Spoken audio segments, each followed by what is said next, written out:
लंकापति रावण के वध के बाद जब अयोध्यापति प्रभु श्री राम की कीर्ति दूर दूर तक फैल रही थी और वह मर्यादा पुरुषोत्तम कहलाने लगे थे, तब एक दिन महादेव शिव की इच्छा भी मर्यादा पुरुषोत्तम श्रीराम से मिलने की हुई।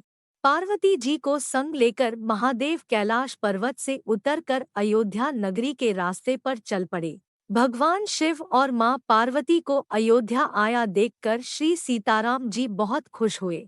माता जानकी ने उनका उचित आदर सत्कार किया और स्वयं भोजन बनाने के लिए रसोई में चली गई। इस बीच भगवान शिव ने श्री राम जी से पूछा, आपके सेवक हनुमान जी दिखाई नहीं पड़ रहे हैं। श्री राम बोले, वे बगीचे में हैं। शिवजी ने श्री राम जी से बगीचे में जाने की अनुमति मांगी और पार्वती जी का हाथ थामकर बगीचे में आ गए। बगीचे की खूबसूरती देखकर उनका मन मोहित हो गया। आम के एक घने वृक्ष के नीचे हनुमान जी दीन दुनिया से बेखबर गहरी नींद में सोए थे और एक लय में खर्राटों से राम नाम की ध्वनि उठ रही थी। चकित होकर शिव जी और माता पार्वती एक दूसरे की ओर देखने लगे। माता पार्वती मुस्करा उठी और वृक्ष की डालियों की ओर इशारा किया। राम नाम सुनकर पेड़ की डालियां भी झूमने लगी थी और इनके बीच से भी राम नाम उच्चारित हो रहा था। शिव जी इस राम नाम की धुन में मस्त मगन होकर खुद भी राम राम कहकर नाचने लगे। माता पार्वती जी ने भी अपने पति का अनुसरण किया और अपने कोमल पांव थिरकाने लगी। शिव जी और पार्वती जी के नृत्य से ऐसी झनकार उठी कि स्वर्गलोक के देवतागण भी आकर्षित होकर बगीचे में आ गए और राम नाम की धुन में सभी मस्त हो गए। माता जानकी भोजन तैयार करके प्रतीक्षारत थी, परंतु संध्या घिरने तक भी अतिथि नहीं पधारे। तब अपने देवर लक्ष्मण जी को बगीचे में भेजा। लक्ष्मण जी तो स्वयं को श्री राम का सेवक ही मानते थे। बगीचे में आकर जब उन्होंने धरती पर स्वर्ग का नजारा देखा तो खुद भी राम नाम की धुन में झूम उठे।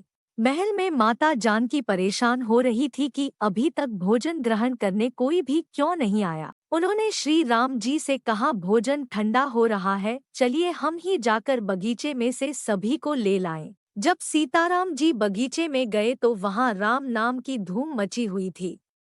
हनुमान जी गहरी नींद में सोए हुए थे और उनके खर्राटों से अभी तक राम नाम निकल रहा था। श्री सियाराम भाव विह्वल हो उठे। राम जी ने हनुमान जी को नींद से जगाया और प्रेम से उनकी तरफ निहारने लगे। हनुमान जी प्रभु को आया देख शीघ्रता से उठ खड़े हुए। नृत्य का समा भंग हो गया। शिव जी खुले कंठ से हनुमान जी की राम भक्ति की सराहना करने लगे। हनुमान जी संकुचाए लेकिन मन ही मन खुश हो रहे थे।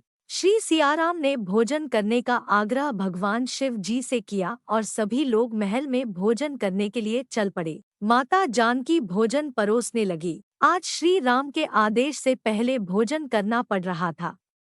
माता जानकी हनुमान जी को भोजन परोसती जा रही थी, पर हनुमान का पेट ही नहीं भर रहा था। सीता जी कुछ समय तक तो उन्हें भोजन परोसती रही, फिर समझ गई इस तरह से तो हनुमान जी का पेट नहीं भरेगा।